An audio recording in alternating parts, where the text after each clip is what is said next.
Doctor, যখন যাকে মনে হয় তখন সে আওয়ামী লীগ হয়ে যায়, আর যখন যাকে ভাল লাগে তখন সে আওয়ামী লীগ থাকে না। সার্জিস আলম আওয়ামী লীগ ছিল না? আপনি তো সার্জিসের সাক্ষাৎকার নিয়েছেন। তো সার্জিস আওয়ামী লীগ করে নাই, তো এখন কি সার্জিসকে আমরা বলবো দোষর?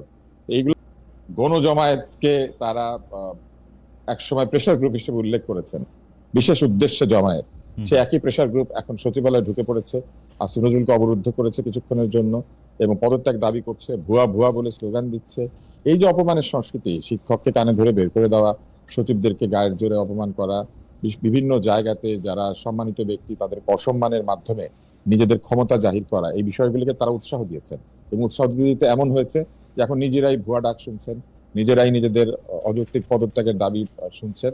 আর পদত্যাগের সংস্কৃতি চালু করতে হবে, এই কথাটি যখন বলা হয়, পদত্যাগের সংস্কৃতি চালু করলে কিন্তু আসলে এই উপদেষ্টা না, পুরো সরকারেরই পদত্যাগ করা উচিত। কেননা এই সরকারের ভিন্ন ভিন্ন জায়গাতে ভিন্ন ভিন্ন এই ধরনের ঘটনা ঘটেছে। আমি আপনাকে একটা ছোট্ট উদাহরণ দিই। আজকে আজকে অন্তর্বর্তী সরকারের প্রধানের যে ফেসবুক সাইটটি আছে, যেটা আমরা ধরে নিই যে তাদের প্রেস উইং চালায়, তো সেই অপদার্থ প্রেস উইং থেকে একটি ঘোষণা দেওয়া হয়েছে যে কেউ যদি সাহায্য করতে চান তাহলে এই সাহায্য কি তহবিলে দান করতে পারেন। এনসিপি কে পাহারা দেওয়ার সময় যখন 7 কোটি 8 কোটি টাকা খরচ হয়েছে বিভিন্ন জায়গাতে, তখন এই টাকা যেখান থেকে এসেছে, আজকে এই সাহায্যের টাকা সেখান থেকে আসতে পারে না কেন? এদেরকে সাহায্য করতে হবে জনগণকে, আর এনসিপি কে পাহারা দিতে হবে রাষ্ট্রের পয়সা দিয়ে। আর কবরের জায়গা দেওয়ার সিদ্ধান্ত না হলো, আপনি বলেন কবরের জায়গার দাম বাড়িয়েছে কিন্তু সরকারি, আগের সরকার তার মেয়রদের মাধ্যমে কবরের জায়গার দাম কোটি টাকাতে নিয়ে গেছে। এখন কি এটা স্থায়ী কবর হবে? স্থায়ী কবর হিসেবে এটা দেওয়া হচ্ছে, এটা কিন্তু জানতে হবে, নাকি অস্থায়ী কবর হিসেবে এই স্থায়ী এই কবরগুলি বরাদ্দ করা হচ্ছে। দ্বিতীয় হচ্ছে, উত্তরার কবরস্থানে যে সকল বাবা মা তার বাচ্চাকে কবর দিবেন, এই সিদ্ধান্ত তো আমরা নিয়ে দিতে পারি না। সুতরাং কবরের জায়গা ফ্রি করে দেওয়ার যে বিষয়টি, এটিও এক ধরনের পাবলিসিটি স্টান্ট। না, কিন্তু আপনি একটু আগের কথা আসি, আপনি ওই যে সচিবালয় ঘেরার করার কথা বা মব বা প্রেশার গ্রুপের কথা বলছিলেন। সচিবালয়কে কিন্তু আমরা এবারই প্রথম না, আরও এই কয়েক মাসের মধ্যে আমরা আরও কয়েকবার সচিবালয়ের ভিতরে লোকজন ঢুকে পড়তে দেখেছি। সচিবালয় যেহেতু ক্যান্টনমেন্ট না, কিন্তু ক্যান্টনমেন্টের মতোই একটি স্পর্শকাতর জায়গা, তো সেই ক্ষেত্রে তো সচিবরা বা যারা সরকারি কর্মকর্তা কর্মচারী আছেন তারা কাজকর্ম করার ক্ষেত্রে অনিরাপদ বোধ করতে পারেন।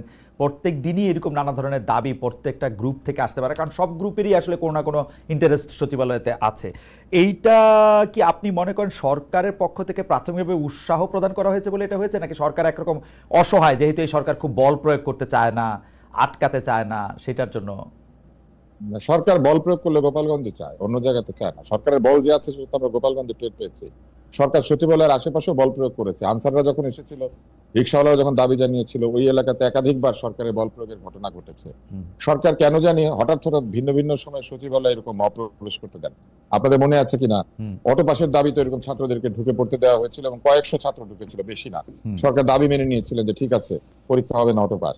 ঠিক একই রকম ভাবে আজকেও লোকজন ঢুকে পড়েছে। সচিবালয় একটি স্পর্শকাতর জায়গা এবং ক্যান্টনমেন্টের চাইতে সচিবালয় অনেক বেশি অরক্ষিত, এই কারণে যে ক্যান্টনমেন্টে কিন্তু গোলা বারুদ, অস্ত্র, এই সব জিনিসপত্র আলাদা আলাদা ভাবে দায়িত্বশীল ব্যক্তিদের কাছে থাকে এবং এইটা কিন্তু সহজে কেউ হাত দিতে পারে না। ক্যান্টনমেন্টে কিন্তু কোনো জায়গায় আলাদা আলাদা ভাবে, সব জায়গায় আলাদা আলাদা ভাবে প্রতিরক্ষা থাকে, প্রত্যেকটা দালানের আলাদা প্রতিরক্ষা আছে। ক্যান্টনমেন্ট কিন্তু একটা গেট দিয়ে প্রতিরক্ষিত হয় না। কিন্তু সচিবালয়ে যা থাকে সেটা হচ্ছে জাতির পুরা হিসাব কিতাব।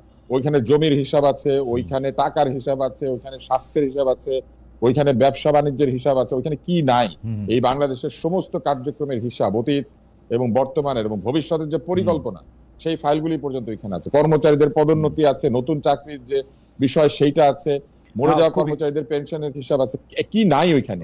ওইখানে একটা ফাইল নিয়ে গেলে, ওইখানে একটা ফাইলের মধ্যে যা দলিল দস্তাবেজ থাকে, একটা নিয়ে গেলে কয়েকশো লোকের, এমনকি কোনো কোনো ক্ষেত্রে কয়েক হাজার লোকের ক্ষতি হতে পারে। ফলে সচিবালয়ে যে এইভাবে লোকজন ঢুকে পড়তে দেওয়া হয়, এটাও তো একটা অদক্ষতা এবং অপারগতার প্রকাশ।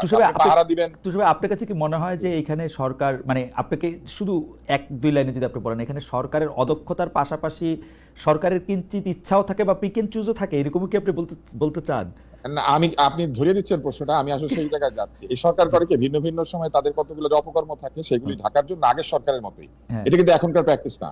আমার ধারণা যে এই কাজগুলি যারা পরিকল্পনা করেন, সেই একই পরিকল্পনাকারীরা এই সরকারের জন্য পরিকল্পনা করছেন, যে কারণে একই ভুল তারা বারবার করছেন। এই পরিকল্পকদের নিজেদের মেধার ঘাটতি আছে, অথবা নিজেদের বোঝার ভুল আছে, অথবা যেখান থেকে তারা ট্রেনিং নিয়েছেন সেই জায়গাতে ট্রেনিংটা খারাপ হয়েছিল। আপনি দেখবেন আপনি দেখবেন যে এই ধরনের ডাইভার্সন টাইপের জিনিসপত্র হঠাৎ ঘটতে দেওয়া হয়। লোকে এখন ব্যস্ত হচ্ছে, সচিবালয়ে লোক ঢুকে পড়েছে, কিন্তু আমরা যে ট্রাম্পের কাছ থেকে 50% শুল্ক খেয়ে গিয়েছি, হ্যাঁ। এটা নিয়ে আলাপ আলোচনা নাই হয়ে গেছে। গোপালগঞ্জে যে এইরকম গন্ডগোল করা হয়েছে, এটা নাই হয়ে গেছে। এরকম একাধিক ঘটনা যেগুলো আশেপাশে ঘটেছে, এগুলো সব নাই হয়ে গেছে। এখন শুরু হয়েছে কি? এখন শুরু হয়েছে সচিবালয়ের মধ্যে কিছু ছেলে ঢুকে শিক্ষা উপদেষ্টা পদত্যাগ দাবি করছে। আমি আপনাকে বলে দিই, শিক্ষা উপদেষ্টা পদত্যাগ করবেন না, এরা যার যার মতো বাড়িতে ফিরে যাবে। কিছুক্ষণ পরে আবার নতুন ভাবে জনসভা তৈরি হবে, সেখানে সালাউদ্দিন সাহেব কিংবা কোন মহিউদ্দিন সাহেবকে আবার গালিগালাজ করা হবে, আবার নতুন একটি পরিস্থিতি তৈরি করা হবে। আমি একটু মূল জায়গাতে কিন্তু আমরা নাই। আমরা একটু জনাব আবু আলম শহীদ খানের কাছে জানতে চাই যে জনাব আবু আলম শহীদ খান, আপনার কাছেও এরকম মনে হয় কিনা? কারণ এই ঘটনার পরে, মানে সচিবালয় ঘটনার পরে আমরা যেই দুই উপদেষ্টা এবং প্রেস সচিব আটকে থাকলেন, সেই প্রসঙ্গটাতেও আমরা একটু আসবো। আপনি কি দেখছেন এটা, একটু বলেন যে এটা ঠিক একটা পরিকল্পনার অংশ কিনা, পিক এন্ড চুজ কিনা, সচিবালয়টাকে এরকম অরক্ষিত কেন, এবং সচিবালয়ের মধ্যে ঢুকে পড়া মানে এটা কারোর জন্য তো এটা একটা ভালো কথা না। প্রথমত হচ্ছে যে পিক এন্ড চুজ, সেটা তো হচ্ছেই, সেটা তো তুষার একদম ক্লিয়ার করেছে। আপনি গোপালগঞ্জে আপনার বল প্রয়োগ করার সময় তো কোনো ঘাটতি ছিল না, অথবা আনসারদের ক্ষেত্রে, প্রাথমিক শিক্ষিকাদের ক্ষেত্রে, মাদ্রাসা শিক্ষক, জগন্নাথ কলেজের বিশ্ববিদ্যালয়ের যে যারা আসছিলেন আমাদের প্রধান উপদেষ্টার দপ্তরের কাছাকাছি, বাসভবন এবং দপ্তর দুটাই, তখন কিন্তু বল প্রয়োগে কোনো অসুবিধা হয়নি। এখন সচিবালয় হচ্ছে বাংলাদেশের সবচেয়ে সেন্সিটিভ জায়গা, এবং সচিবালয় আসলে ক্যান্টনমেন্ট বানানোর তো কোনো ইচ্ছা কোনো কালেই কোনো সরকারের বা কোনো মানে কর্মচারীর ছিল না। এটাতে ক্যান্টনমেন্ট কেন বানাতে হবে? সচিবালয় টিকে আছে জনগণের আস্থার উপরে, কারণ জনগণ জানে যে সচিবালয়ে তার অনেক কাজকর্ম আছে। হ্যাঁ, কাজ ঠিক মতো করে না, জনগণ আমাদেরকে অবশ্যই সমালোচনা করেন। সচিবালয়ে অনেক কর্মকর্তা কর্মচারী আছেন যারা জনস্বার্থ বিবেচনা করেন না, সমালোচনা আছে। বাট সচিবালয়ে ঢুকে পড়বেন, সচিবালয়ের জিনিস বিনষ্ট করবেন। আর এই গায়ের জোরটা ওই ইন্টারমিডিয়েট পরীক্ষা যে অটো পাসের তখন থেকে শুরু হয়েছে, এবং এই সরকারের একটা প্রবণতা হলো যে কোনো বিষয়ে এই গায়ের জোর করতে দেওয়া। এবং তুষার ঠিকই বলছিলেন, ওখানে আর থাকতে পারেনি। আসলে প্রথম পদত্যাগ করা উচিত হলো স্বরাষ্ট্র উপদেষ্টার, কারণ স্বরাষ্ট্র উপদেষ্টার দায়িত্ব হলো সচিবালয়ের নিরাপত্তা নিশ্চিত করা। তো উনি তো সচিবালয়ের নিরাপত্তা নিশ্চিত করতে পারেননি, সুতরাং দাবিটাও হওয়া উচিত যে স্বরাষ্ট্র উপদেষ্টা এই অবস্থায় উনি পদত্যাগ করে দেবেন, যদি করতে চান। করবেন না তো উনি করবেন না কেন? এর আগে একটা ঘোষণা দিয়েছিলেন না উনি, আমাদের যখন একজন রাষ্ট্রপতি বাইরে গেলেন এবং তারপরে উনি ঘোষণা দিলেন এবং একটা কমিটি, তিন উপদেষ্টার কমিটি করা হয়েছিল, তাই না? তারপরে মহামান্য রাষ্ট্রপতি ফেরত আসছেন এবং উনি বলছিলেন যে আমি যদি কিছু করতে না পারি, আমি যদি কোনো অ্যাকশন নিতে না পারি, আমি পদত্যাগ করবো। তো এখন তো আমরা ওই অ্যাকশনেরও কোনো খবর রাখি না, উনি পদত্যাগও করবেন না। রাত 3:30টায় উনিও আপনাদের প্রেস কভারেজ করেন, মানে প্রেস কনফারেন্স করেন। এই যে মধ্যরাতে কিছু কাজ করার যে অভ্যাস, এই অভ্যাসটা এই সরকারের অনেকেরই আছে। বিশেষ করে আমাদের যারা বৈষম্য বিরোধী ছাত্র আন্দোলনের নেতৃত্ব দিয়েছিলেন, সেই সময় থেকে তাদের এই অভ্যাস গড়ে উঠেছে, কিন্তু এখনো সেখান থেকে তারা যান নেই। সেই অভ্যাসের কারণেই মনে হয় এরকম তারা গভীর রাতে কিছু কিছু দেন, এবং তখন মানুষজন ঘুমাতে থাকে, সকালে উঠে একরকম মনে করার পর তাদের খুব দুঃখ বেদনা জাগ্রত হয়, তখন তারা অ্যাকশনে যায়। শহীদ ভাই, তুষার ভাই একটা আগের সরকারের সাথে একটা তুলনা এনেছিলেন যে আগের সরকারের এইসব মানে অকাজগুলি যারা পরিকল্পনা করতেন, মনে হয় যে এই অকাজগুলি এই সরকারের লোকেরা তাদেরকেই দায়িত্ব দিচ্ছেন যে এইগুলি এমনি করে করো। আপনি কি মিল পান আগের সরকারের অকাজগুলির সাথে এই সরকার? আগের সরকার মানে আমি তো মিল পাই সব সরকারের। আপনি বাংলাদেশ তো 54 বছরের সরকার, তার আগে পাকিস্তানের সরকার ছিল। সরকারে যারা থাকেন বা যান এবং সরকারের সাথে যারা কাজ করেন, তারা কিন্তু এরকম ডাইভার্সন প্লট সৃষ্টি করতে খুব ভালোবাসেন। তো এটা একটা কি বলবেন আপনি, এটা একটা ট্রেনিং এর অংশ হয়ে গেছে নাকি আমাদের রক্তের অংশ হয়ে গেছে, সেটা নিয়ে একটু বিবেচনা করতে হবে। আমরা কখন ডাইভার্সন প্লট থাকবে। আচ্ছা, আমি একটু আজকের প্রসঙ্গে আসি। আমরা দেখি যে 9 ঘন্টা আটক থাকার পর, 9 ঘন্টা আটক থাকার পর কিছুক্ষণ আগে আমাদের দুই উপদেষ্টা, একজন মানে আইন উপদেষ্টা এবং আইন উপদেষ্টার পাশাপাশি শিক্ষা উপদেষ্টা, না আইন উপদেষ্টার সঙ্গে আর কে ছিলেন, প্রেস সচিব ছিলেন, এবং আরেকজন কে ছিলেন, আরেকটা উপদেষ্টা তো ছিলেন, দাঁড়ান আমি আরেকটু মানে আমি চোখে দেখতে পাচ্ছি না, বারবার দুই উপদেষ্টা দেখছি, আরেকজন উপদেষ্টা কে ছিলেন? শিক্ষা উপদেষ্টা, জি, আইন উপদেষ্টা, শিক্ষা উপদেষ্টা এবং প্রেস সচিব, তারা 9 ঘন্টা আটক ছিলেন। কিন্তু আমি যেই ব্যাপারটার মধ্যে দেখলাম যে শিক্ষার্থীদের যে দাবি, এগুলি দাবি জানাইতে হইল কেন, এটা আমি বুঝলাম না। মানে তারা কেন আটক ছিলেন সেটাও আপনারা একটু বলবেন। আমি তুষার ভাইকে দিয়ে শুরু করি, শহীদ ভাইকে দিয়ে একটু শুনবো। যে দেখেন, আপনি দাবিগুলি দেখেন, দাবি হচ্ছে নিহত ব্যক্তিদের সঠিক নাম পরিচয় প্রকাশ, আহত ব্যক্তিদের সম্পূর্ণ নির্ভুল তালিকা, শিক্ষার্থীদের প্রতিটি পরিবারকে ক্ষতিপূরণ, বিমান বাহিনীর ব্যবহৃত ঝুঁকিপূর্ণ পুরনো প্রশিক্ষণ বিমান বাতিল করে আধুনিক ও নিরাপদ বিমান চালু, বিমান বাহিনী প্রশিক্ষণ পদ্ধতি ও কেন্দ্র সংস্কার করে আরো মানবিক ও নিরাপদ ব্যবস্থা চালু, শিক্ষকদের গায়ে সেনাবাহিনী সদস্যদের হাত তোলার ঘটনায় জনসমক্ষে ক্ষমা প্রকাশ। এই দাবি কেন জানাইতে হবে এটা তো আমি বুঝতে পারতেছি না। এবং এই দাবি মানে এটা কেন দাবি হবে, এটা তো অটোমেটিক হয়ে গেল না কেন, এটা বুঝলাম না আমি। তুষার ভাই আপনি কি মনে করেন এর জন্য 9 ঘন্টা তার আটকে ছিল? আমি পেছন দিক থেকে আসি, আমার কথা পছন্দ হবে না। প্রথমে আমার ভালো লেগেছে যে আজকে অন্তত প্রেস সচিব বুঝতে পারবেন যে কোনটা প্রেসার গ্রুপ আর কোনটা মব। এখনো যদি তিনি বুঝতে না পারেন তাহলে একেবারে বলে না যে হাতে কলমে শিক্ষা আছে, তিনি নিশ্চয়ই বুঝতে পেরেছেন যে কোনটা প্রেসার গ্রুপ আর কোনটা মব। উনি যেমন আজকে 9 ঘন্টা আটকে ছিলেন, এরকম যখন বিভিন্ন জায়গাতে মানুষেরা 9 ঘন্টা 10 ঘন্টা আটকে থেকেছে, সেই অনুভূতিটা আজকে তিনি নিশ্চয়ই বুঝতে পেরেছেন। তবে আনন্দের ব্যাপার এটাই যে অন্যরা তো আটকে থাকেন হস্টাইল মবের হাতে, উনি তো নিজের মবের হাতে নিজে আটকে ছিলেন। এইগুলোকে তো তিনি উৎসাহ দিয়েছেন প্রেসার গ্রুপ বলে। পেছন দিক থেকে আসি, প্রথম হচ্ছে যে শিক্ষকদেরকে সেনাবাহিনী প্রহার করেছে, শিক্ষকদেরকে ছাত্ররা প্রহার করে নাই। এই আন্দোলনের পরে শিক্ষকদের গায়ে হাত তুলে নাই, শিক্ষকদেরকে জুতার মালা পরায় নাই। নিজেরা জুতার মালা পরাতে পারবে, সেনাবাহিনী দিলে পরে তাদের কষ্ট লাগে। এইটা হচ্ছে স্ববিরোধিতা, দ্যাট ইজ ডাইকোটমি, দ্বিচারিতা। এবং এই দ্বিচারিতা এদের মধ্যে আছে। এখন শিক্ষকের সম্মানের জন্য তাদের কি বলবো মানে মরা কান্না শুরু হয়েছে। এই শিক্ষকদেরকে যখন তারা অপমান করেছেন, শিক্ষকরা হার্ট অ্যাটাকে মরে গিয়েছেন, তখন তাদের খারাপ লাগে নাই। একটা শিক্ষকের মৃত্যু হয়েছে যে সেই মৃত্যুটাকে আমরা মূল্য দিব না। তারা তো আওয়ামী লীগের ছিল। ও শিক্ষক আওয়ামী লীগের হয়, ডাক্তার আওয়ামী লীগের হয়, আর অন্যরা কেউ আওয়ামী লীগের হয় না। বাংলাদেশে শুধু শিক্ষক ডাক্তার, যখন যাকে মনে হয় তখন সে আওয়ামী লীগ হয়ে যায়, আর যখন যাকে ভালো লাগে তখন সে আওয়ামী লীগ থাকে না। সার্জিস আলম আওয়ামী লীগ ছিল না? আপনি তো সার্জিসের সাক্ষাৎকার নিয়েছেন, তো সার্জিস আওয়ামী লীগ করে নাই, তো এখন কি সার্জিসকে আমরা বলবো দোষর? এইগুলো কোনো কথা না, এগুলো হচ্ছে মুভমেন্ট অফ কনভিনিয়েন্স। তারা তাদের পছন্দ অনুযায়ী দাবি তুলছেন। এবার আরেকটু পিছন থেকে আরেকটু যায়, তারপরে তারা বলছেন বিমান বাহিনীর উন্নতি করতে হবে। বিমান বাহিনীর উন্নতি করবেন তো প্রতিরক্ষা মন্ত্রী, বাংলাদেশের প্রতিরক্ষা মন্ত্রী কে? তাহলে তাকে অবরোধ করেন, যান। হ্যাঁ, তো যান, তাহলে তাকে অবরোধ করেন, তাকে তো অবরোধ করতেছেন না। বিমান বাহিনীর উন্নতি করে দেবে শিক্ষা উপদেষ্টা, আইন উপদেষ্টা, এগুলো হচ্ছে ডাইভার্সন টেকনিক। বিমান বাহিনীর উন্নতি মানে নতুন বিমান কিনবে, এবং নতুন বিমানটা নির্বাচিত সরকার আগে আসার আগেই কিনবে। এইটা হচ্ছে এখনকার দাবিটা, এগুলো আমাদেরকে বুঝতে হবে। আরেকটা হচ্ছে বলা হচ্ছে বাতিল বিমান, মোটেও বাতিল বিমান না। এই বিমান পাকিস্তানিরা ব্যবহার করে, যে পাকিস্তানকে অত্যন্ত ভালো লাগে এখন অনেকের। তো পাকিস্তানে এই বিমান ব্যবহৃত হচ্ছে। একটা বিমান আউট অফ প্রোডাকশন হয়ে যাওয়া মানে সেটা কিন্তু আউট অফ লাইফ না, তার লাইফ আছে। শ্রীলঙ্কাতে বিমান ব্যবহৃত, আমাদের পাশের দেশ মিয়ানমার এটা ব্যবহৃত হয়, কম্বোডিয়াতে ব্যবহৃত হয়, নাইজেরিয়াতে ব্যবহৃত হয়। এই বিমান আফ্রিকাতে এবং এশিয়াতে ভিন্ন ভিন্ন দেশে ব্যবহৃত হয়, নর্থ কোরিয়াতে ব্যবহৃত হয়। এইটা আসলে মিগের একটা মডিফাইড ভার্সন। এবং মিগের ভার্সনটা শেয়ার করেছিলেন সেই সময় রাশিয়ানরা চীনের সাথে একটা গুডউইলের অংশ হিসেবে, কিন্তু চাইনিজরা দেখলো যে মিগের যে ডিজাইন, সেই ডিজাইন ফল্টি, এবং সেই ফল্টি ডিজাইনকে তারা 248টা বা 49টা জায়গাতে তারা ইমপ্রুভ করে একটা নতুন ভার্সন তৈরি করেছে, যেখানে এই বিমানটা মোর স্টেবল। এটাকে ট্রেনিং এর জন্য ভিন্ন ভিন্ন দেশে ব্যবহার করা হয়। বিমানের মূল ব্যাপার হচ্ছে মেইনটেনেন্স। 747 নামে একটা বিমান আছে যেটা এয়ারফোর্স 1 ব্যবহার করে এখনো। হ্যাঁ, সেটাতে আমেরিকান প্রেসিডেন্ট চড়েন। 747 কিন্তু প্রোডাকশনে নাই, জাম্বোজেট প্রোডাকশনে নাই, কিন্তু আমেরিকান এয়ারফোর্স 1 747 ব্যবহার করে। 747 নাসা ব্যবহার করে এখনো। এবং আরেকটা বিমানের কথা বলি, A380 একটা বিমান আছে যেটা এয়ারবাস 380, যেটা বিশাল, যেটাকে ডাবল ডেকার। সেই ডাবল ডেকার কিন্তু এখন প্রোডাকশনে নাই, বিক্রি করে না এখন আর। এমন ডাবল ডেকার কিন্তু অনেকে তার ফ্লিট থেকে সরিয়ে ফেলছেন। কিন্তু এমিরেটসে যদি আপনি যান, এতিহাদে যদি যান, তাহলে দেখবেন ডাবল ডেকার দিয়ে ভরা। বিমান আউট অফ প্রোডাকশন হওয়া মানেই সেই বিমানটার দিন শেষ হয়ে গেছে, ব্যাপারটা সেরকম না। বিমানের মেইনটেনেন্স খুবই জরুরি। ফলে মেইনটেনেন্স হচ্ছিল না, সেটা আমাদেরকে দেখতে হবে। এই বিমানটা ডিসকন্টিনিউ করা হচ্ছে এই জন্য না যেটা খারাপ, এটা ডিসকন্টিনিউ করা হয়েছে কারণ এটার একটা ইমপ্রুভড ভার্সন বাজারে এসেছে, এবং সেইটাকে তারা সেল করতে চায়। এটা বাজারে থাকলে নতুনটা সেল হবে না, কারণ মানুষ একই জিনিস যদি আপনি অলমোস্ট মানে যে কাজটা বিমান বাহিনীর বা বাংলাদেশ সামরিক বাহিনী করার কথা, সেটা আপনি অলমোস্ট আমাদেরকে পরিষ্কার করেছে যে এই ব্যাখ্যাগুলো। না, আমি তো বিমান কিনি না ভাই, আমি তো বিমান কেনার কমিশন পাবো। রাইট, আপনি এটা ব্যাখ্যা করেছেন। কিন্তু আমার কথা হলো যে ওরা যে দাবিগুলি করতেছিলেন, সেই দাবিগুলি করা হইতেছে তো এইসব জায়গায় গ্যাপ থাকার পরিপ্রেক্ষিতে। আপনি প্রথম দাবিগুলি আপনি দেখেন যে নিহত ব্যক্তিদের সঠিক নাম পরিচয় প্রকাশ। আমাদের ঢাকা শহরে আমাদের বাংলাদেশে অনেকে বিশ্বাস করতেছে যে লাশ গোপন করা হয়েছে। নিহত ব্যক্তিদের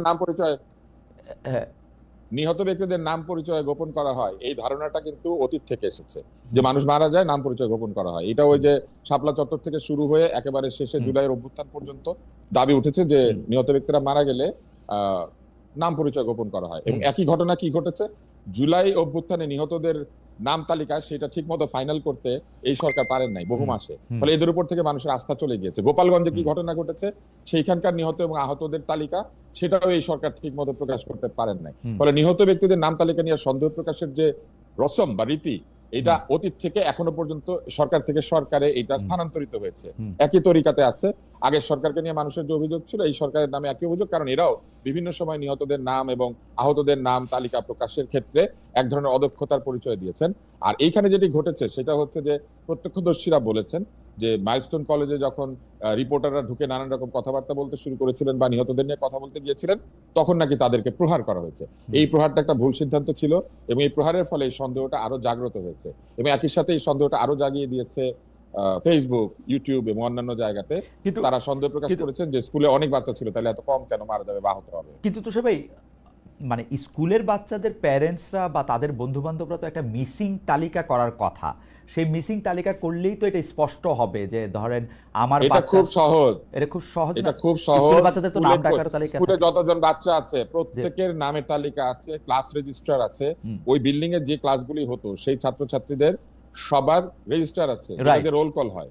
স্কুল তো এখনো রোল কলের বাইরে যায় না, স্কুল থেকে আঙ্গুল দিয়ে ছাত্ররা ঢুকে না। ফলে ইজিলি স্কুল চাইলে প্রত্যেকের বাসায় ফোন করে বাচ্চা কোথায় আছে জানতে চাইতে পারে এবং এটা একদিনে কয়েক ঘন্টার ব্যাপার। সবাই মিলে ফোন নিয়ে বসলে এটা বের করা কোনো ব্যাপার না। তুষার ভাই, আমি আপনাকে একটু রাখে একটু শহীদ ভাইয়ের কাছে যাই। শহীদ ভাই, এই যে আটকে রাখা 9 ঘন্টা পরে এবং যে দাবিগুলি জানানো, আমার প্রাথমিকভাবে মনে হয়েছে যে এই দাবিগুলি আসলে আগেই সরকারের ক্লিয়ার করা উচিত ছিল কোথায় কখন কোন ঘটনা ঘটেছে। আর এই যে নিহতদের নাম তালিকা প্রকাশ, আহতদের পূর্ণাঙ্গ তালিকা প্রকাশ, এইটা নিয়ে যে সন্দেহ, এই সন্দেহটা এখনো কেমনি জিয়ে থাকে 2025 সালে। এবং আমরা যে কোনো দুর্ঘটনার ক্ষেত্রে এই অভিযোগটা প্রায় শুনি যে আসলে নিহত যত হয়েছে তত সরকার বলতেছে না। এই ব্যাপারটা কেন হয় আসলে, মানে কিসের থেকে? তুষার ভাই 2-3টা উদাহরণও দিয়েছেন আসলে, বা 2-3টা পুরনো কথা স্মরণ করেছেন। এরকম হয় যে আপনার নিহতের সংখ্যা কমিয়ে ফেললে হয়তো ক্ষতিপূরণ কম দিতে হবে, যেটা আমরা লঞ্চ দুর্ঘটনায় সবসময় শুনেছি যে লঞ্চ দুর্ঘটনার পরে লঞ্চের মালিকরা লোক পাঠিয়ে ওখান থেকে লোকজন সরিয়ে ফেলে নিহত লোকজনকে। তো এরকম অনেক কথা প্রচলিত আছে এবং অনেক কিছু ঘটেও বাংলাদেশে। ঘটে যাওয়ার কারণে এই ধরনের ধারণা একটা আছে মানুষের মধ্যে। 2 উপদেষ্টাকে আটকে রেখে প্রায় 9 ঘন্টা এবং যেসব দাবি দেওয়া করা হলো সেই সব দাবি দেওয়া খুবই সাধারণ দাবি দেওয়া, এই দাবি দেওয়া করার কোনো দরকার নেই। একটা দাবি নিয়েই শুধু তুষার যেটা বললেন সেটা নিয়ে আলোচনা করা যেতে পারে যে এই যে ছাত্ররা হঠাৎ করে বিমান বাহিনীর বহর পরিবর্তন করে নতুন বিমান, আধুনিক বিমান কিনতে হবে, এই দাবি তো তাদের করার কথা না। এটা আমাদের ফোর্সেস গোল আছে, এটা বিমান বাহিনী করবে। আপনি এখন J7 ব্যবহার করেন, F7, ওটা আসল নাম J7, আপনি F7 ব্যবহার করতে, ওদের কাছে অলরেডি J17 আছে এবং J7 এর কিন্তু একটা চিতা উইং আছে পাকিস্তানে এবং তারা এটা ব্যবহার করে, ইরানও ব্যবহার করে।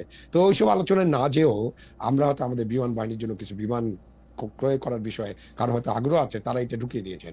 এইটা ছাত্রদের দাবি হওয়ার কথা না। ছাত্রদের অন্যান্য দাবি ঠিক আছে, যে আহত নিহতদের তালিকা ক্লিয়ার করা এবং আহত নিহতদের ব্যাপারে ঘোষণা একটা থাকা দরকার যে নিহত মানুষদের পরিবারকে সরকার কিভাবে সহায়তা করবেন। এখন আপনি চাঁদা তোলার চেষ্টা করতে হবে, চাঁদা তো তুলতে হবে। বাংলাদেশ সরকারের কাছে এই পরিমাণ অর্থ আছে যে কোনো পরিমাণ অর্থ তারা ব্যয় করতে পারবেন। আমাদের 7 লক্ষ কোটি টাকার বাজেট, সেখানে আপনি ওদের যে আছে হাতে যে টাকা থাকে সেটার পরিমাণও 80-90 হাজার কোটি টাকা। সুতরাং আপনার চাঁদা তুলে এদেরকে কিছু করতে হবে না, আপনি এটা সরাসরি ডিক্লেয়ার করতে পারেন।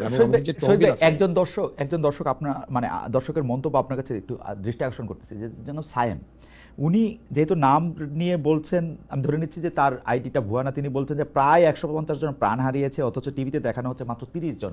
এই ধারণাটা কোত্থেকে আসলো? মানে এইটার এই গুজবটা, বা এটা যদি গুজব হয়ে থাকে, এটা কোত্থেকে আসলো? মানে যে 120 জন বাচ্চা বেশি মারা গেছে তাদের বাবা মারা কি মানে কোনো একটা ফাইল করেন নাই? মানে এটা কেন আসলো এই ব্যাপারটা, বা এই ধারণাটা কোত্থেকে আসতেছে? না, ধারণা ছড়িয়ে দেওয়া হচ্ছে হয়তো, মানে আমি ঠিক জানি না এখনো নিহতের সংখ্যা কত। তো যারাই নিহত হয়েছেন তাদের নাম প্রকাশ করলে এই ধারণাটা থেকে আমরা আচ্ছা, একটা ছোট প্রশ্ন করি আমাদের দর্শকদের উদ্দেশ্যে। শহীদ ভাই, সরকার যে নিহতের এবং আহতের সংখ্যা বলে, এটা কি আপনি বিশ্বাস করেন?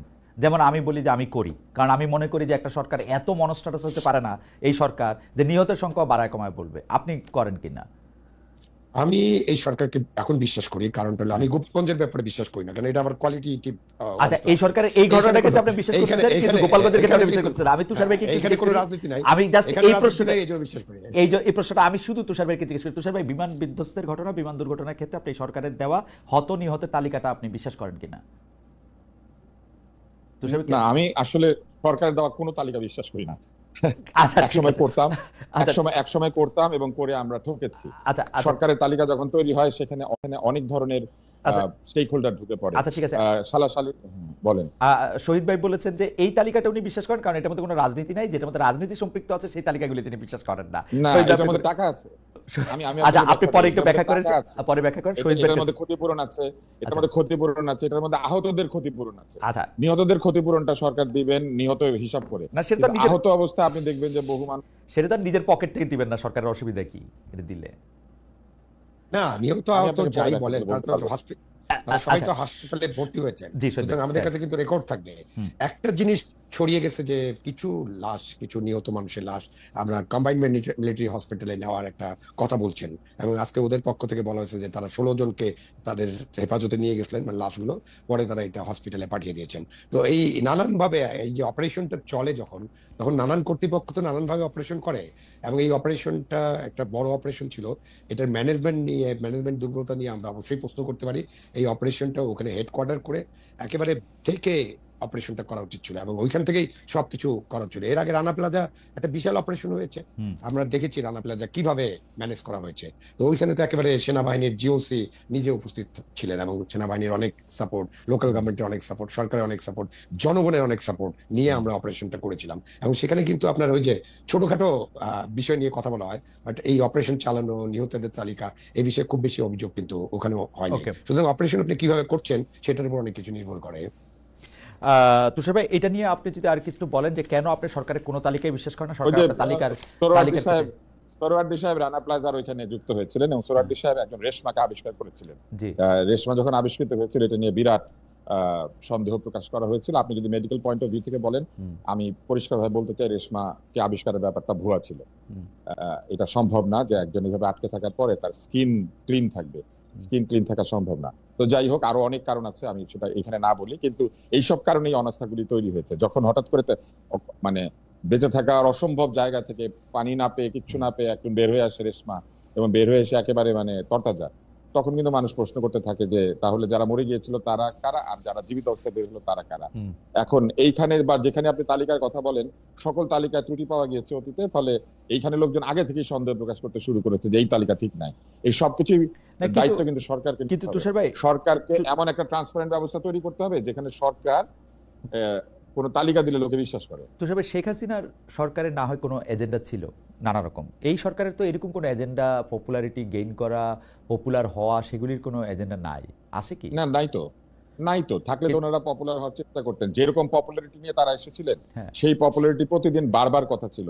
এই 11 মাস পরে এসে তো তাদেরকে ঘেরা হওয়ার কথা না, ফলে পপুলারিটি নিয়ে তাদের বিন্দু মাত্র মাথা ব্যথা নাই। তাদের মাথা ব্যথা হচ্ছে সংস্কার। তারা সংস্কার করতে চান তাদের নিজেদের ইচ্ছা অনুযায়ী অথবা কারো প্রেসক্রিপশন অনুযায়ী। আর দ্বিতীয় যেটি তাদের মাথা ব্যথা, সেটা হচ্ছে নির্বাচন তাদের ভালো লাগে না। নির্বাচন জিনিসটা ভালো না, জনগণ ভোট দিতে পারে না, জনগণ টাকা নিয়ে ভোট দেয়, রাজনীতিবিদরা ভালো না, তারা টাকা দিয়ে ভোট কিনে, বা বাংলাদেশের নির্বাচন কমিশন ভালো না, কারণ নির্বাচন কমিশন কিভাবে ভোট করে তারা পারে না, পুলিশ ভালো না, তারা পাহারা দিতে পারে না, ডিসিএসপিরা ভালো না, তারা নির্বাচন আগে করে দেখাতে পারে নাই, ফলে নির্বাচন আসলে না করলেই তো ভালো। ফলে তাদের এজেন্ডা হচ্ছে নির্বাচন না করা, তাদের উচিত নির্বাচন করেই এটাকে প্রমাণ করা। আমার মনে হয় যে আপনি যে কনস্পিরেসির কথা বলতেছেন, সেই কনস্পিরেসি আসলে এটা কনস্পিরেসি না, না, কনস্পিরেসি হচ্ছে ষড়যন্ত্র। না না, কিন্তু কনস্পিরেসি হচ্ছে ষড়যন্ত্র যেটা চোখের আড়ালে হয়, এটা তো আমরা পরিষ্কার দেখতে না, পাচ্ছি। কিন্তু আমি আপনাকে বলি, কিন্তু আপনি সোহরাওয়ার্দী উদ্যান ভোরে জনসভা করা যায়, তখন নিরাপদ পরিবেশ থাকে, হাজার হাজার লাখ লাখ লোক সোহরাওয়ার্দী উদ্যানে আসতে পারে। ড্রোনের ভিডিও বা অন্য ভিডিও যাই বলুক, আমরা পত্রপত্রিকা এবং ঘোষণায় দেখেছি লক্ষ লক্ষ লোক পদযাত্রা করছে, পদযাত্রা করে জেলার পর জেলা সমান হচ্ছে, নাহলে জেগে উঠছে। তখন কোনো নিরাপত্তার ঝামেলা থাকে না। শুধু নির্বাচনের সময় বলে যে নিরাপদ পরিবেশ, আপনি ওপেন, এটা তো কোনো ষড়যন্ত্র না। কিন্তু আপনি যে কথাগুলি বললেন সেই কথাগুলি তো কিছুটা সত্য। ভোট কেনাবেচার কথাও সত্য, ডিসিএসপিরা যে নির্বাচন করার সময় অনেক ধরনের ম্যানিপুলেশন করতে পারে বা করে থাকে। রাজনৈতিক দলই তো কেনাবেচা হয়, রাজনৈতিক দলই তো কেনাবেচা হয়। আমরা দেখি যে গাড়ি গ্লাস নেমে যায়, ফলের ঠোঙ্গার মধ্যে রাজনৈতিক দল কেনাবেচা হচ্ছে। তো তা তো হয়ও। আচ্ছা তুষার ভাই, আমি একটু আসতেছি আপনার কাছে একটা অন্য প্রসঙ্গ বা প্রশ্ন নিয়ে। কিন্তু দর্শকদের কাছে আমরা প্রশ্ন করছিলাম, যেহেতু আজকে মানে 2 দিন আগে এই জরিপটা করা, তখনও এই ট্র্যাজেডিটা ঘটে নাই। আমরা প্রশ্ন করেছিলাম পিআর পদ্ধতির দাবি সামনে এনে, মানে বিএনপি দাবি করছে যে পিআর পদ্ধতির দাবি সামনে এনে কিছু পক্ষ জাতীয় নির্বাচন পিছিয়ে দেওয়ার ষড়যন্ত্র করছে, এই দাবি বিএনপি করছিল। দর্শকদের কাছে আমরা প্রশ্ন করেছিলাম যে দলটির অবস্থান সঠিক বলে মনে করেন কিনা। শতকরা 35% দর্শক মনে করছেন যে হ্যাঁ দলটির অবস্থান সঠিক, শতকরা 65% দর্শক মনে করছেন যে দলটির অবস্থান সঠিক না। 63,000 দর্শক আমাদেরকে ভোট দিয়েছেন। আমরা পরবর্তী প্রসঙ্গে যাই, যে এই যে আপনি জনপ্রিয়তার কথা বলছিলেন, সেটার মধ্যে রাজনৈতিক সরকারগুলো নানা কায়দায় প্রচার প্রপাগান্ডা করে নিজেদের জনপ্রিয় দেখাতে চায় বা ফেক জনপ্রিয়তা তারা আশা করে। এই অন্তর্বর্তী সরকারের মধ্যেও আমরা এমন একটু প্রবণতা দেখতে পাই। আমাদের প্রশ্নটা ছিল সেটা, সেই পপুলারিটিটা দিয়ে তারা আসলে কি চায়। যে ধরেন মাইলস্টোনের ঘটনায় ত্রাণ চেয়ে গণমানুষের সাহায্য চাইলো এই সরকার, তারপরে আবার পরে এটা সমালোচনা হইলো, এটা আবার তুলে ফেলে তারপরে আবার কবরের জায়গার কথা বলল।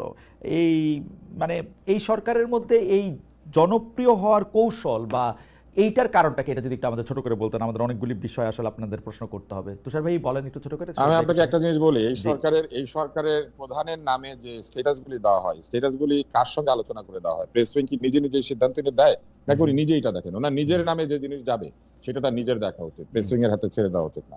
প্রেস উইং তার সরকারের বিভিন্ন সিদ্ধান্তর বিষয়ে জানাবে, কিন্তু যে কাজগুলি একেবারে সরাসরি ওনার পেজ থেকে পোস্টেড হয়, যে স্ট্যাটাসগুলি, সেই স্ট্যাটাসগুলি ভাষা থেকে শুরু করে অনেক জায়গা আছে যেখানে ঠিক পলিটিক্যাল কিংবা আমি প্রেস উইং এর কাছে জেনে বলছি যে এগুলি প্রত্যেকটাই ডক্টর মোহাম্মদ ইউনূসের অনুমোদন ক্রমে অনুমোদিত হয়। আমি এতদূর পর্যন্ত প্রশ্ন করেছিলাম যে 22 জন উপদেষ্টার মধ্যে কোন উপদেষ্টার কোন কাজ আপনারা সামনে আনবেন সেইটা আপনারা নিজেরা সিদ্ধান্ত নেন কিনা। আমি যেটা বুঝতে পেরেছি যে 22 উপদেষ্টার মধ্যে দেখবেন আপনি 5 জন বা 6 জন উপদেষ্টার কাজের কথাই আসলে সেইখানে সামনে বেশি আসে। পররাষ্ট্র উপদেষ্টার কথা সেখানে কখনোই আসে না, নিরাপত্তা উপদেষ্টার কথা অনেকবার আসে। এটার কারণটা কি জানতে চাইলে তারা বলেন যে এটা তারা মানে আলোচনা করে ঠিক করে এটা করেন, অর্থাৎ ডক্টর মোহাম্মদ ইউনূসের সাথে আলোচনা করে ঠিক করে এটা করেন। তাহলে আমি বলবো যে এই জায়গাতে যেহেতু উনি নোবেল বিজয়ী হতে পারেন, কিন্তু এই ধরনের পপুলার কমিউনিকেশন বা পিপলস কমিউনিকেশন, এই জায়গাতে আমার মনে হয় যে তার অত্যন্ত ঘনিষ্ঠ কোনো ব্যক্তি যার এই ধরনের ধারণা আছে তাকে তার নিয়োগ দেওয়া উচিত বা নিযুক্ত করা উচিত, যাতে তারা তাকে প্রপারলি অ্যাডভাইস করতে পারেন। কেননা এই জায়গাতে আমি যথেষ্ট ঘাটতি লক্ষিত করেছি। এবার আসেন যে জায়গাটাতে আমরা ছিলাম, যে এই সরকার পপুলার হতে চায় পিআর পদ্ধতি। আপনি যে নির্বাচনের যে ভোটাভুটির কথাটা বললেন, এইটা তো স্বাভাবিক। বিএনপি ম্যাক্সিমাম 35 থেকে 40% ভোটই তো পায়। ফলে বিএনপির ভোটাররা বলেছে 35% তারা এটা চায় না, তারা বিএনপির পক্ষে আছে। আর বাকি যে 65%, ওইখানে কিন্তু আওয়ামী লীগও আছে, ওইখানে কিন্তু অন্যরাও আছে, আরো অনেকে আছেন, তারা সবাই মিলে কিন্তু 65%।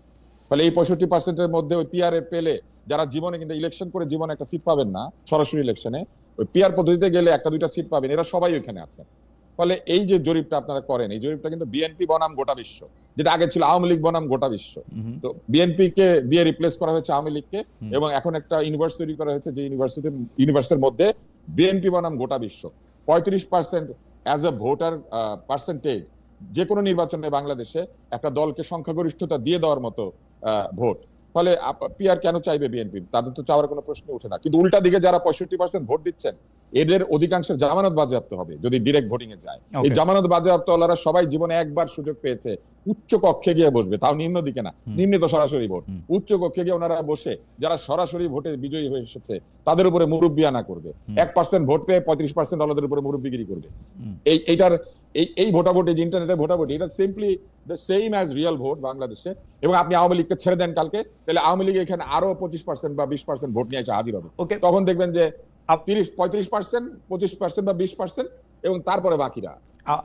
আমার মনে হয় যে পিআর পদ্ধতি বা নির্বাচনে আমরা আরো একদিন বিস্তারিত আলোচনা করব। আমি একটু আবুল মোহাম্মদ শহীদ খান আপনার কাছে আসতে চাই যে শহীদ ভাই, এই সরকারের প্রেস উইং আসলে প্রধান উপদেষ্টা যা বলেন বা যা বলতে চান সেটা, আমি প্রেস উইংটার দিকে খেয়াল রাখি, প্রেস উইংয়ের লোকজনের সাথে কথা বলি প্রধান উপদেষ্টা কি বলতে চান বা কি জানাতে চান সেটার জন্য।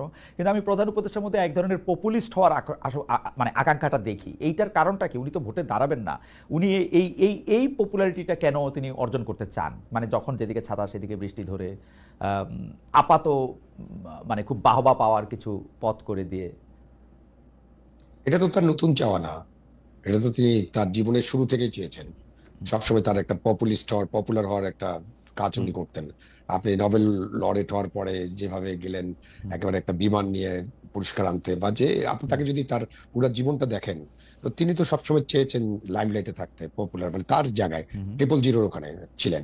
তো সুতরাং উনি পপুলার হতে চান, এটা তার মধ্যে আছে, এটা মানুষ স্বাভাবিকভাবে হতে চায়। বাট এখন উনি যে রাজনীতি এবং কূটনীতি এবং আমার যে নীতি, যেখানে আপনার আমাদের ভূ রাজনৈতিক যে পরিস্থিতি, আমাদের যে সিকিউরিটি নীতি, এই যে 3 জায়গায় উনার যেসব কাজ উনি আগে জীবনে করেছেন, সেই সব কাজে উনি অনেক সাকসেসফুল মানুষ, এভাবে কোনো সন্দেহ নেই। সেটা নিয়েও হয়তো অনেকে সমালোচনা করবে, বাট এখানে এসে তার যে 3টা জায়গা, সেই 3টা জায়গায় তিনি তো ভালোভাবে তার পদক্ষেপগুলো নিতে পারছেন না, ভালোভাবে কাজটা করতে পারছেন না, মানে কাজগুলো ভালোভাবে হচ্ছে না, এটা আমরা দেখছি। তো সুতরাং উনি উনার কাজের মধ্য দিয়ে পপুলার হতে চাইবেন, কিন্তু এইরকম আপনি ফেসবুক পোস্টিং দিয়ে কি পপুলার হওয়া যায় নাকি? পপুলার হওয়ার জন্য আরো অনেক কিছু আছে। অবশ্যই আমরা চাইবো যে আমাদের যে অন্তর্বর্তীকালীন সরকার বা যে কোনো সরকার, তারা তাদের জনভিত্তি থাক, জনগণ তাদেরকে পছন্দ করুক। জনগণের যদি পছন্দ না থাকে তাহলে তো ওই সরকারটা রান করবে না। সুতরাং অন্তর্বর্তীকালীন সরকারের প্রতি জনগণের সমর্থনটা থাকা দরকার, এবং জনগণের সমর্থন পাওয়ার জন্য তাদেরকে যে কাজগুলো করতে হবে অর্থনৈতিক ক্ষেত্রে, রাজনৈতিক ক্ষেত্রে, আইন শৃঙ্খলা বজায় রাখার ক্ষেত্রে, দ্রব্যমূল্যের ক্ষেত্রে, এরকম অনেকগুলো উদাহরণ দেওয়া যায় যে ডে টু ডে যে কাজ, সেই কাজগুলো ভালোভাবে করতে হবে, সেখানে তাদের পপুলার হওয়ার সম্ভাবনা বেশি। আপনি ফেসবুকে কি লিখলেন কি লিখলেন না, কবরের জায়গা দিলেন কি দিলেন না, আপনি কত টাকা তাদেরকে অনুদান দিবেন কি দিবেন না, এগুলো দিয়ে তো আসলে পপুলারিটি নির্ভর করে না। এবং আমাদের তো ইয়েস শহীদ ভাই, বলেন। না আপনি আপনি আপনি আপনি এটা পরিষ্কার করছেন, আমাদের দর্শকরা একটা বিষয় পরিষ্কার করতে চান যে আমাদের মন্ত্রণালয়ের চিফ এক্সিকিউটিভ অফিসার তো নিশ্চয়ই মন্ত্রী। ইয়েস, হ্যাঁ, আমাদের যে বর্তমান আইন অনুযায়ী চিফ এক্সিকিউটিভ অফিসার মন্ত্রী, মন্ত্রী বা উপদেষ্টা যিনি আছেন। আচ্ছা, সেই হিসাবে শিক্ষা সচিবকে যে প্রত্যাহার করা হয়েছে একটা ডিসিশনের উপর ভিত্তি করে, এইটা কি ঠিক করা হয়েছে? মানে মানে মানে আমার শিক্ষা উপদেষ্টা সিআর আবরার আমার খুবই প্রিয় মানুষ, আমি তাকে পছন্দ করি, উনিও হয়তো আমার পছন্দ করেন, কিন্তু যদি এইখান থেকে কাউরে প্রত্যাহার করতে হয়, তো মানে ডিসিশনটা কি শিক্ষা সচিব নিতে পারেন? বা মানে উনি যদি সিও হন, উনি কি তার চিফ অপারেশন অফিসারের উপর দায়িত্ব দিতে পারেন যে তার কারণে আমি এটা কথা শুনি নাই? তাহলে না, এরকম কথা বললে তো এটা মানে তাহলে লেজটা আসলে নড়াইতেছে কে? Who is wagging the dog? এটা তো অনেক পুরানো একটা রাজনৈতিক কথা আছে না, জি, কুকুর লেজ নাড়ে না, লেজ কুকুরকে নাড়ায়, সেটা আমরা দেখতে চাচ্ছি। আর প্রথমত হলো এই সিদ্ধান্ত অন্যায় সিদ্ধান্ত, আপনি এই শিক্ষা সচিবকে যে প্রত্যাহার করা হয়েছে এটা একটা অন্যায়। এটাও আপনি একটা ধামাচাপা দেওয়ার চেষ্টা করছেন, যে আপনি এটা করে আপনি হয়তো রোজটাকে থামানোর চেষ্টা করেছেন, কিন্তু রোজ থামানোর জন্য আপনি একজনকে অপমান করতে পারেন না। সুতরাং এই দায়িত্বটা সবাই মিলে নেওয়ার কথা ছিল, এবং এই দায়িত্বটা ঠিক মতো পালন করা হয়নি, এটা পরিষ্কার করা উচিত ছিল। এবং এই দায়িত্ব পালন না করার জন্য একদম পুরো উপদেষ্টা পরিষদ, প্রধান উপদেষ্টা পর্যন্ত যাবেন, কারণ হলো যে এইসব সিদ্ধান্ত প্রধান উপদেষ্টা পর্যন্ত যাবে। ইন্টারমিডিয়েট পরীক্ষা কালকে হবে না, কারণ এটা রাষ্ট্রীয় শোক দিবস, এত বড় একটা ট্রেজেডির ঘটনা ঘটছে। এইটা আমি বললাম যে আমি এটা করে দেন, মানে আপনি শিক্ষা উপদেষ্টার ভাষণ শোনেন, শিক্ষা উপদেষ্টা বলছেন যে আমি এটা বলছি এটা করে দেন, শিক্ষা সচিব বলছেন না পরীক্ষা পেছানোর দরকার কি, সেজন্য আর করি নাই। আমি কি আমার নিজের কান বিশ্বাস হয় না শহীদ ভাই, মানে সত্যি সত্যি যে এটা এটা এটা এটা সম্ভব কোনো মানে অ্যাডভাইজার বা মিনিস্টারের পক্ষে এটা বলা? আমার মনে হয় না শিক্ষা সচিব বা যে কোনো সচিব এই ধরনের কথা বলবেন, কারণ তারাও তো এই দেশে বসবাস করেন, তাদের তো সেন্সিটিভিটিটা বোঝার সামর্থ্য আছে। এত বড় একটা দুর্ঘটনা, জাতীয় শোক দিবস, তখন যদি আমাদের আলোচনা হয় যে পরীক্ষা নেওয়া যাবে কিনা, আর আমরা শিক্ষা সচিব বলবেনই যে, আর জনাব খান আমরা সচিবদের চিনি না, এই মানে কি পাবদা মাছ 9 ইঞ্চির জায়গায় 9.5 ইঞ্চি হয়েছে দেখে পুরো পাবদা মাছ ফেরত দিয়ে আবার পাবদা মাছ শিক্ষা সচিবরা কিনাই না দেয় নাই মন্ত্রীদের। তো মানে আর মন্ত্রীদের সিদ্ধান্ত সচিবরা বলবে আমি এটা করবো না, তাও এরকম একটা যৌক্তিক সিদ্ধান্ত না, এটা সম্ভাবনা একদম জিরো। আমি জানি না কি পর্যায়ে আলোচনা হয়েছিল এবং আলোচনাটা ঠিক মতো হয়েছে কিনা। এখানে একটা তারা সবাই মিলে এই জায়গায় একটা জগা খিচুড়ি পাকিয়ে দিচ্ছে। এখন তো দাবি উঠবে যে আবার অটো পাস দাও, ওদিকে যাচ্ছে মনে হয়। রাইট এই পরীক্ষা দিতে পারে, অটো পাস দাও অথবা অন্য কিছু একটা করো, বিমান কেনো এই কেনো সেই কেনো। আচ্ছা তুষার ভাই, আমি একটু পলিটিক্যাল লিডারদের কথা আসি এবং ডাক্তারদের মানে চিকিৎসা পার্সপেক্টিভে।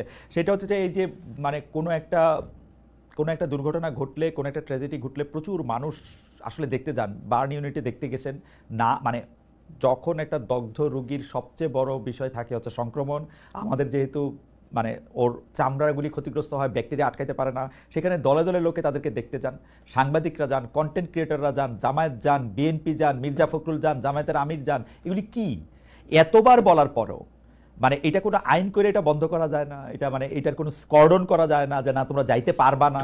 এটা এটা এটা কি মানে এটা কবে গেলে তারা এটা শিখবে যে মানে এটা যাইতে হবে না তাদের, বা তারা গিয়ে কি উপকারটা করেন, মানে এটাও যদি একটু বলতেন ডক্টর তুষার। আমরা শহীদদের কাছে একটু শুনতে চাইবো যে আপনি বলার পরে যে তারা উপকারটা কি করেন, মানে আমরা তাদেরকে গিয়ে তারা এটা কি দেখান, এবং কন্টেন্ট ক্রিয়েটররা যে খুব একটা পোড়া বাচ্চা আমাদেরকে দেখাইতেছেন, এটা দেখায় ওরা কি বুঝাতে চান যে বাচ্চাটা পুড়ছে, মানে ওদের লেখায় আমরা আর বিশ্বাস করতেছি না। তো সবাই কি আমাদের শুনতে পাচ্ছেন? হ্যাঁ, শুনতে পাচ্ছি। জি উত্তর দেব? জি তোষাবাই একটু যদি মন্তব্য করতেন। জি হ্যাঁ, প্রথম বিষয় হচ্ছে যে সমস্ত হাসপাতালে ইনফেকশন কন্ট্রোলের প্রোটোকল আছে। কোনো হাসপাতালে এইভাবে কোনো লোক ঢুকতে পারার কথা না, ঢোকে না, এর আইন আছে। ইনফেকশন প্রিভেনশন হচ্ছে হাসপাতালের প্রথম কাজ, কিন্তু সেইটা আমাদের বাংলাদেশে কোনো হাসপাতালকে পালন করতে দেওয়া হয় না, কারণ হাসপাতালগুলি এইভাবে বাইরের ভিজিটর থেকে শুরু করে, দালাল থেকে শুরু করে, বিড়াল কুকুর থেকে শুরু করে সবার জন্য উন্মুক্ত আছে। কারণ হাসপাতালের প্রতিরক্ষা দেওয়ার কোনো সিস্টেম নাই। আপনি এখানে প্রতিরক্ষা দেওয়ার জন্য এপিসি মোতায়েন হবে, অনেক কিছু মোতায়েন হবে বিভিন্ন জায়গায়, কিন্তু হাসপাতালকে ঠিক মতো প্রতিরক্ষা দেওয়ার জন্য ঠিক মতো পুলিশ মোতায়েন করা নাই, আনসার মোতায়েন করা নাই। হাসপাতালের মধ্যে ঢুকে ডাক্তার এবং নার্সদেরকে প্রতিদিন প্রহার করা, বিভিন্ন সময় চটচাপড় দিয়ে বেরিয়ে যাওয়া, এটা একটা নিত্যনৈমিত্তিক ঘটনা। আমি আপনাকে হোয়াটসঅ্যাপ গ্রুপের মেসেজ দেখাতে পারবো মেডিকেল বিশ্ববিদ্যালয়ে, যেখানে কার্ডিওলজির ডাক্তাররা বলছেন যে প্রতিদিনই তো কেউ না কেউ থাপ্পড় খাচ্ছি, আজকে কে খায় দেখা যায়। এবং তারপরে একজন লিখেছেন যে আজকে একটা ঘটে গিয়েছে, আজকে অমুকে খেয়েছেন থাপ্পড়। আপনি চিন্তা করেন, মেডিকেল বিশ্ববিদ্যালয়ের ভিতরে ঢুকে কার্ডিওলজি ওয়ার্ডের ডাক্তারদেরকে প্রতিদিন কেউ না কেউ চর মেরে যায়। এইরকম একটা হোয়াটসঅ্যাপ কনভারসেশন আমার কাছে আছে। এখন এইটা কেন হয়েছে বাংলাদেশে, এটা যদি আপনি জানতে চান, তাহলে আমি বলবো যে একটা সময় বাংলাদেশে রোগী দেখতে যাওয়ার ব্যাপার ছিল, রোগী মরে যাবে, ফলে রোগীকে হরলিক্স, আঙ্গুর, কমলা, আপেল নিয়ে যেত লোকজন। রোগী খুশি হয় মৃত্যুর আগে আত্মীয় স্বজনকে দেখতে পেরেছে, আর রোগীর আত্মীয় স্বজনরা খুশি হয় যে অমুকে অমুকে আমার আব্বাকে দেখতে আসছিল। কিন্তু সেই জায়গা থেকে বাংলাদেশের চিকিৎসা ব্যবস্থা অনেক এগিয়ে গেছে, কিন্তু দুর্ভাগ্যজনক ভাবে আমাদের সমাজ ব্যবস্থা আগায় নাই। এখনো মনে করা হয় যে কেউ যদি রোগী হয় তাকে হাসপাতালে আঙ্গুর, আপেল, কমলা নিয়ে দেখতে গেলে এটা খুবই ভালো। হরলিক্স নিয়ে যায়, হরলিক্সের মধ্যে ভর্তি চিনি, কিন্তু ডায়াবেটিস রোগীর জন্য হরলিক্স নিয়ে যায় বারডেমে। তো এইগুলা ঘটে বাংলাদেশে।